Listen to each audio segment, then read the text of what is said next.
Good afternoon and welcome to this week's webinar.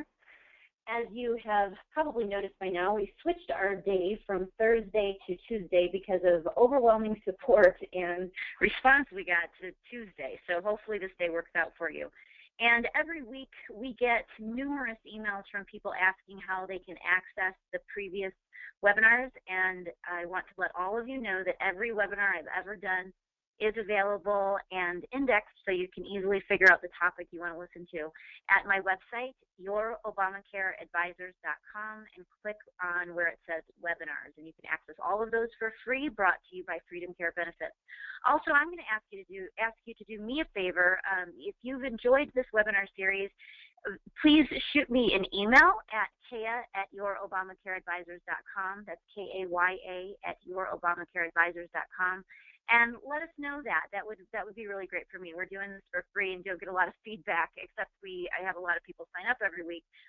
But it would be great to me to hear what you're liking about it differently, if this has been useful to you. And also, if you are willing to let us use your testimonial on our website, please also put that in there too, and your title and your organization. And we will not put anyone's name on our website unless you give us your permission, so don't worry about that. So without further ado, let's get started.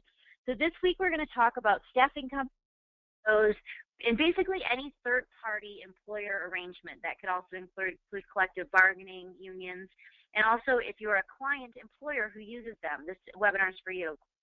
As I always do, I broke the whole law down into 5 easy steps because that's the way that I think, and I think it's easier for me to relay the information to you. So by the end of this webinar, you're going to have the entire law down, and you're also going to understand the strategies and pitfalls that employers and these staffing companies and PEOs are facing with regard to the ACA. So my name is Kaya Bromley, if you haven't met me yet. I'm the president of Your Obamacare Advisors and the author of the book, The Employer's Guide to Obamacare. Now, my approach to the ACA is different than many people that you will hear because I don't think it needs to be complicated. I think there's parts of it that are difficult, but there's always ways that you can figure it out. There's resources out there to help you. And in my book, I break down the entire law for employers into very easy steps so that they can get a great mastery of the things that employers need to know and then know where to go for help. My background is that I've been a lawyer for 12 years. I was general counsel for Marco's Pizza based in Toledo, Ohio. I've been working with the largest self-insured workers' comp group in the state of California. I was executive director for the Jack in the Box Franchise Association, and on and on. So I have a broad range of background with different types of employers, so I've seen a lot of different things. So in my webinar, you're going to hear a lot of war stories and examples of things that I've seen, not just things that I've read. So these webinars also are brought to you by Freedom Care Benefits. They have sponsored this entire series so that it can come to you at no cost. Freedom Care Benefits is a ACA solution. It's a self-insurance program that is ideal if you are an employer or you're a broker that represents employers that have a large number of employees that they didn't insure in the past to insure now. It's a very cost-effective program, and there are tax into it. And if this is something that, if you don't have your strategy in place, this is one program that you could get in place in time.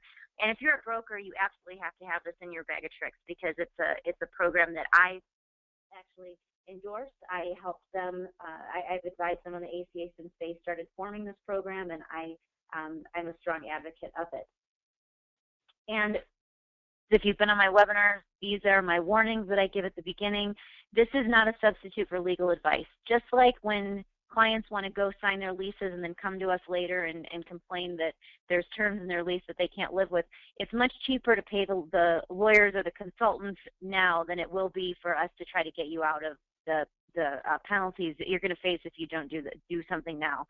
And then I always say don't panic, but if you haven't done anything now and it's December 2nd, you should be a little bit more panicked. You guys have run out of time, and the penalties will begin to accrue on January 1st. Even if you are a non-calendar year plan and you think that you are going to be fine implementing in June or October, whatever your date is, if you get it wrong and you didn't meet all of the tests to be a non-calendar year plan, then your penalties are still going to accrue as of January 1st. So it is time to panic. If you have not done anything, call us, call me, call Freedom Care, call your broker, do something. So let's start with the 5 steps. So first, I'm going to talk about the employer mandate. As you all know by now, the employer mandate is the part of the law that says an applicable large employer must offer group health plan coverage to its full-time employees or pay a penalty. Seems easy enough, but as you've heard me say many, many times before, I could do a 4-hour webinar on each of the words in this sentence. So it's not that easy as it seems. So in this webinar, obviously, we're going to be talking about who is the group or who is the employer that is subject to the employer mandate. Is it the staffing company? Is it the PEO? Is it the client? Is it the union? So you get my point. It's easy to determine this when it's just one employer, one employee. It's not so easy when we're talking about these staffing companies, because when we're talking about leased employees, usually we're talking about PEOs.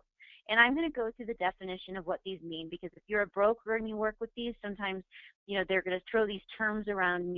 And if you're like me, before you learn something, you nod your head and you go later and go research it. This is your chance. I'm going to explain all these things to you very easily. But so in these situations, the question often is, who has to offer the insurance, the staffing company or the client? And while there are a lot of gray areas here, there are some things that we know, and I'm going to pass on to you all the things that we know, and I'm going to tell you when there's a gray area and that you have to be careful. So with that, let's talk about who is an employer. How do you determine who the employer is, if it's the staffing company or the PEO? The general rule of thumb is that it's a common law definition, and common law is defined by who has control.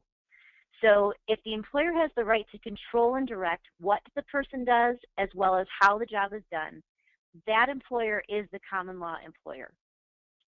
This same test is the test that is used to determine who pays for payroll, who pays taxes, who does unemployment withholding, who does the reporting, who pays benefits, things like that. That employer that does all those things typically is the common law employee. However, that's not the only rule. That's not definitive, because sometimes you've got a PEO company who does the payroll, but they're not the ones that have the right to control and direct what the job is doing, what the person is doing on the job. So they're not the common law employer. So this is a place where you have to be very, very careful. And just because you define it as something doesn't mean that that's what the court or the IRS is going to define it. And the thing that you need to know here is that for ACA purposes, there's never a co-employment or joint employment arrangement. There will always be only one employer. So, and this is not the same, and I'll talk about this a little bit later, this is not the same in other areas of law. So if you're thinking in the back of your mind, well, my employment lawyer told me that that's not true because we can have a co-employment. Your employment lawyer is right in that area of the law. I'm talking about only under the ACA. Under the ACA, the only thing that they care about is who is the common law employer. So remember that. And the law is funny like that. Sometimes we have terms of art and things mean different things in different places. This is one of those situations. The only thing they're going to look at is who is the common law employee. So the third step, and I'm going to go through this pretty quickly. The third step is, who is the employer if I'm using a staffing or PEO company? Okay, so here's some general rules. We're always excited when there's general rules because so much of the ACA is confusing and open to interpretation. But as usual, you see I have a little star there by the general rules because these general rules are subject to change. They've been interpreted in different ways. You could find case law that says exactly the opposite of what these rules are here. But these are the generally accepted rules, even by the IRS. So if you're a staffing company or you're a client that uses a staffing company, the staffing company is typically considered the common law employer. Now contrast that with the PEO. In the PEO situation, it's the client, not the PEO, who is usually the common law employer. Now let's talk a little bit about the differences between the two so that you have context. Staffing companies typically maintain control of their employees. They're recruiting the employees, they're hiring, firing. In some instances, they're training. In some instances, they do all of the HR. Most instances, they do all the HR. But the idea here is that the client company might supervise the day-to-day, but even if they were to tell the staffing company, we don't want this employee anymore working for us, they still can't fire the employee from the staffing company. They can fire them from their own company, but it's really the staffing company who ultimately has control of that employee. Now, if you contrast that with a PEO, PEOs are typically are typically used just to do the HR function. So the PEO steps in and say the employer already has employees that they have recruited. The PEO basically does the HR function for the client's current employees. So in that situation, the employer is the one, the client employer is the one who really has control of those employees. And for that reason, the client is the one that's considered the common law employer, not the PEO. So I went through that pretty quickly, but I hope you got the basic gist of it, that if it's a true staffing company, the staffing company is the common law employer, and that means they're the ones that have to offer insurance. If it's a PEO, typically it's the client who's the common law employer, and so it's the client's responsibility to offer the insurance under the ACA.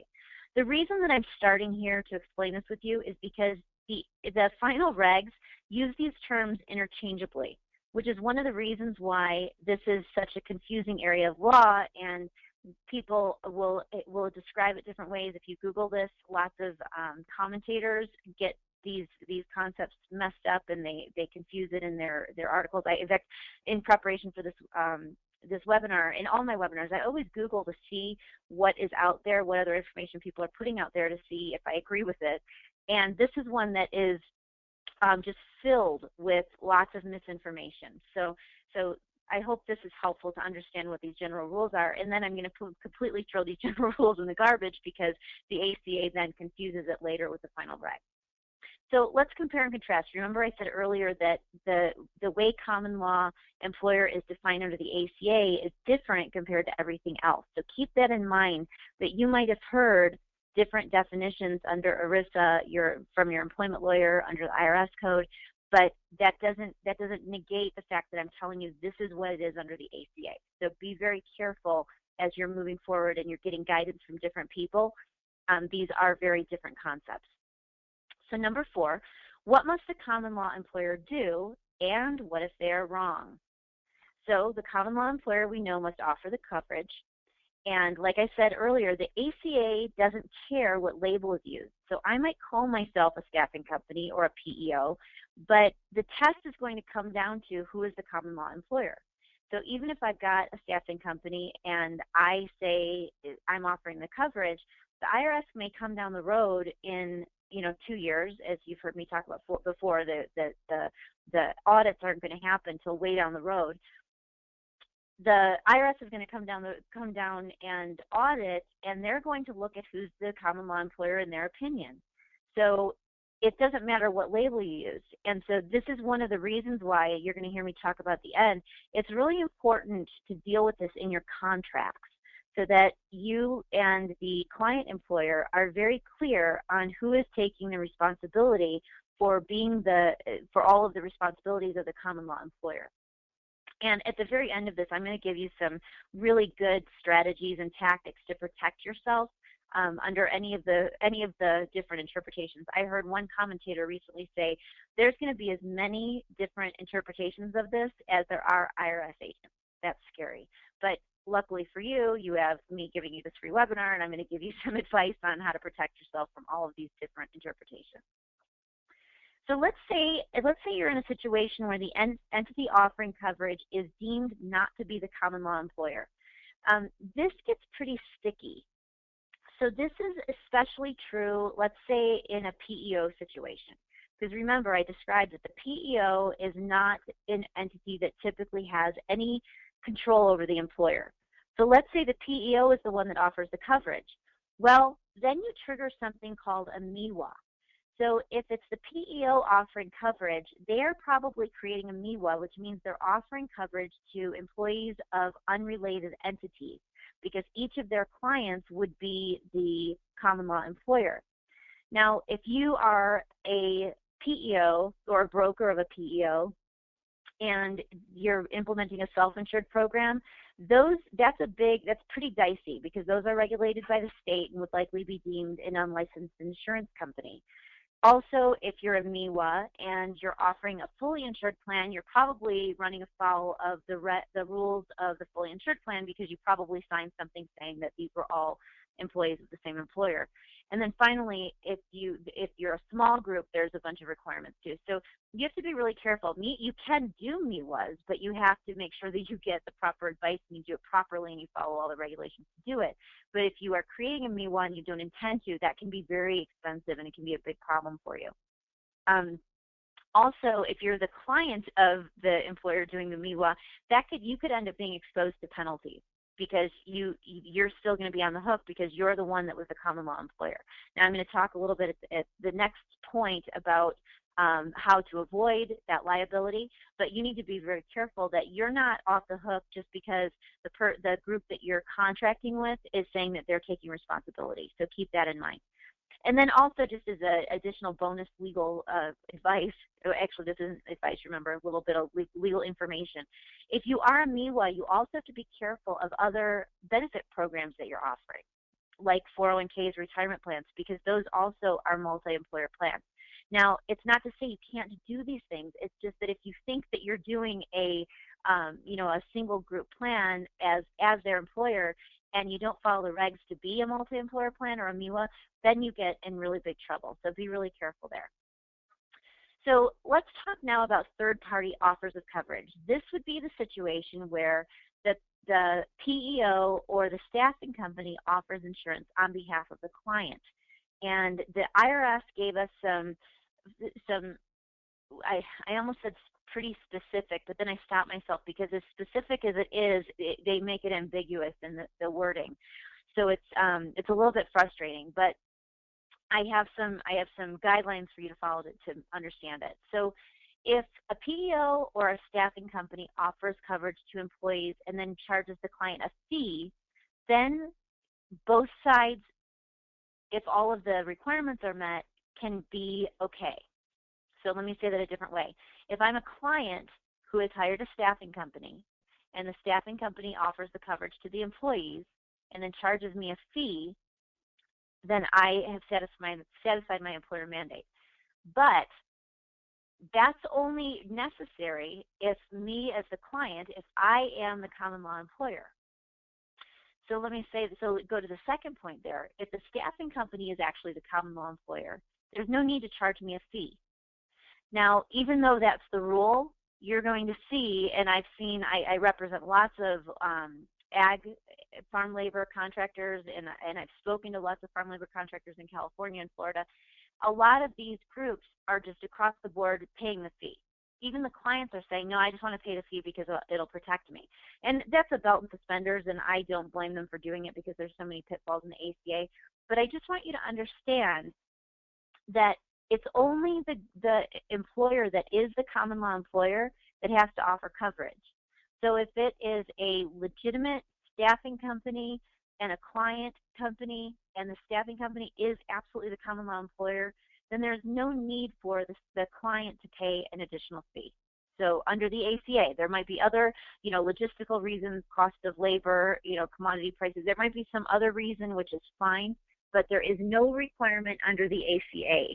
And then also, as I said before, and I'm not the only lawyer who is saying this, there could be as many interpretations as there are IRS agents. So as always, my team and I are always giving advice under what the rule of the law is, but then also just common sense things to protect yourself. So remember, I was saying, like, for example, a PEO situation where the PEO is not the common law employer and the client employer is. In that situation, then the client employer would pay a fee to the PEO or staffing company, as the case may be. And the question I often get is, how much should the fee be? Here is the basic rule. It just says more than the client would pay, the staffing company for the same employee if the employee did not enroll in health coverage under the plan. Pretty ambiguous, right? So there is no rule of thumb saying how much the fee must be, how much is too much, how much is too little. There's no rule like that at all. However, we have had a lot of people talking about how to charge the fee, even though we don't know how much it could be. It could be a nominal fee. It could be the actual cost of the health insurance. We don't know, and until someone gets sued or audited or we get more guidance, it's open to interpretation. So as far as how to charge the fee, really we don't have anything firmly from the IRS, and hopefully we'll get that soon. But the best guess is you've got options. You can charge, or the PEO or staffing company can charge the actual charges for the employees who accept the coverage. They can do an aggregated amount for all of the employees who have accepted coverage, but not itemized per employee. The reason why you might want to do that second option over the first is because some people think that there's HIPAA issues if you're itemizing which employees took the coverage. There's also arguments, very good arguments, that it's not a HIPAA violation, but I just want you to be aware that that's out there. And then also, some people are doing a fee added per billing hour. Some lawyers are adamantly saying that's not a good idea, but just so you know. Now, one of the reasons why some people are concerned about itemizing and giving a bill for each employee that is taking the coverage is because they think there's going to be some kind of adverse selection process where the employers say, well, don't give me the ones that are accepting the coverage. So we anticipate at some point that we will get more guidance on that, but at this point there's a lot of leeway here. You just always want to be careful. You don't want to be the one that has to, set the precedent with the IRS or in court. So be careful with that. And here's a little bonus thing: pitfalls to avoid and strategies to consider. So obviously, if you get this wrong, you're going to be paying legal fees because there's going to be a big legal battle about who is the common law employer. There's also going to be legal fees representing you in your audit because the IRS agents, like I said, are going to have different interpretations of how to do this. The penalties for this, let's say you're a client employer and you have 400 employees and you insure 200 of them yourself, and then 200 of them you are employing through a PEO, and you wrongly assume that those 200 employees are the common law employees of the PEO, and you don't pay an extra fee for their insurance, or let's say you don't make sure that the PEO is in fact offering insurance, you could get stuck with a $2,000 per full-time penalty, and you could pay that penalty for even the 200 employees that you are offering coverage to. So that should be your incentive to make sure that you get this right, make sure that you get the right advice. You could also possibly trigger the $100 per employee per day because that staffing company or the PEO could be offering the insurance incorrectly, or it's just a free-for-all right now. Even though you're offering you're paying the fee, if you are in fact the common law employer and you didn't meet all the requirements under the final regs, the onus to comply with the employer mandate at the end of the day is still going to fall on you. So this is one of those places where it's far cheaper and far easier to, even though it doesn't feel like it right now, it feels like this whole law is so overwhelming. I totally get it. Even though it seems like it, it's far cheaper and easier to comply ahead of time than it's going to be to deal with these penalties later. I promise you that. And so let's talk about some strategies how to protect yourself. You can add language in your contracts. You can between you and the staffing company. Now I'm talking to the client employer. I don't know why, but I'm talking to both of you. If you're the PEO, you can add things, or the staffing company, you can add language in your contract to say, spell it out. Who's assuming responsibility as the common law employer? Who's required to offer coverage? What is the fee? And this all of this advice that I'm giving you also works for collectively bargained employers or employees. I had a situation, I actually wrote it in my letter, in my email that I sent you guys. I had a situation where there was a union in New York, and it was the employer that I was talking to was saying, well, these are collectively bargained employees, and the union won't tell me if they've been offered insurance or not, and they won't show me proof of it. And so I'm hiring all these hundreds of employees, and they're my common law employees, but the union does offer insurance, but I can't get any information about it. So in that situation, what is this guy supposed to do? Does he, you know, offer these employees coverage, because then now they've got two offers of coverage possibly, or you know, demand from the union that they're going to offer, that they're giving proof of transparency of their coverage. So that's a sticky situation. We're going to see more and more of that. There's not a clear answer. The answer is the union needs to give him the information so that he knows that he's, you know, not going to be on the hook for the employer mandate. But that's the kind of things we're going to see more and more of, and he may have to decide he's not going to use those employees anymore. But so that's why I say here, the client needs to ask for transparency in the strategy and the pricing. And we're seeing more and more across the board. I'm seeing staffing companies and PEO third-party arrangements using self-insured programs similar to Freedom Care. It's the most cost-effective, hands down, it's the easiest to administer. And so if you're the client, make sure that if your staffing company is using an insurance product or strategy that's very expensive, you can have some say there and say, you know, that's fine, but these other programs are also available that are less costly, and I want that pricing.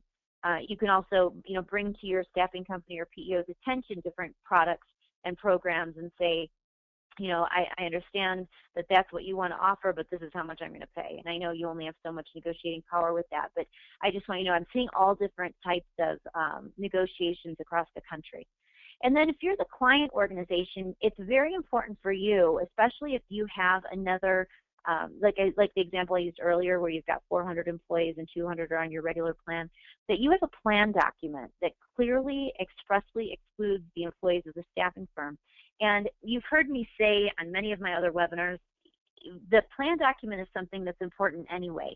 And without fail, every single place that I've gone to speak with brokers, they all say, oh yeah, we do that for our clients. We've got the plan document. I want to tell you all now, that is not the plan document. That might be the summary plan description. That might be the plan document that's handed out by the insurance company. That's not the ERISA plan document that I'm talking about. The ERISA plan document is a specific document that's not done on a fill-in-the-blank computer program. It is a strategic document that sets forth your entire employee benefits program. And it's usually done by an employee benefits specialist or a lawyer, an ERISA lawyer. And the reason why I'm so adamant about this is, one is just because I've seen employers save $600,000 doing a plan document because they were doing things that they didn't understand, and once they went through this process, they found ways that they could save themselves money. The other reason is that this is a document that has always been required, but they weren't auditing for it in the past. Before the ACA, the only time you got in trouble for not having a plan document was because you were in a lawsuit and you lost and you had to pay attorney fees, which is still the case. But now they're actively auditing for the Department of Health and Human Services, Department of Labor is actively auditing for all of these different documents that have always been required, but no one ever did it. So when you're looking at, and here comes my common sense advice. Remember I said I'm going to give you advice under the letter of the law, and then I'm going to give you common sense advice. This is one of those, falls into that category. When you are getting audited, and we have thousands of IRS agents with thousands of different interpretations, there's only certain things that are going to be able to protect you, because if they all have different interpretations, then no matter how you apply the letter of the law, it's not going to matter. However, if you're showing an extremely good faith intention to comply, and you have done all of the things that are required, and you've got the plan document, and you've got your strategy written out. Now, if you don't know what I'm talking about, go listen to one of my previous webinars where I talked about the documentation that you need to do.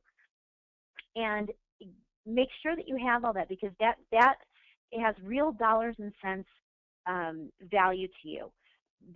Not the least of which is the $100 per employee per day penalty can get capped if you show a good faith attempt to comply.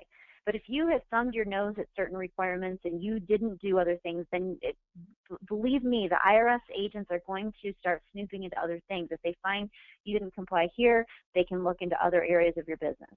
So it's really important to comply with the letter of the law. But not only that, I think I've seen every single person that's done these plan documents has saved money, has found ways to do estate planning, tax planning. It's a very important thing. So sorry for that soapbox, but it's really important. And then finally, legal advice. You need to get advice from someone who's standing in your shoes, not someone who's trying to sell you something. Now, I work a lot with brokers, so brokers don't get offended. But the reality is, if an insurance broker is trying to sell you a particular product, they are not looking at your situation objectively. So you need to have the advice of someone who's standing in your shoes, that doesn't have a vested interest in selling you a particular thing or you going into a certain direction. And there's lots of them out there. Our organization does it. You can contact us on our website. Alternatively, there's lots of consultants out there, but make sure that you're getting legal advice, because as I've said, it's a lot cheaper to comply now than it's going to be to fight the penalties later. And no one's going to win fighting the penalties. I've rarely seen someone win against the IRS. So with that, please join us next week. The topic is to be determined. I had all the topics planned out at the beginning, but now what I'm doing is the things that are the most pressing. Within the next couple weeks, though, I will give you a little bit of a highlight. I will have an employment lawyer on who is going to talk about some of the interplay between the ACA and different employment laws. And we've already started to see some employment law fights between state law and federal law. So that's going to be an extremely interesting webinar for everyone to attend, but we will send information about that.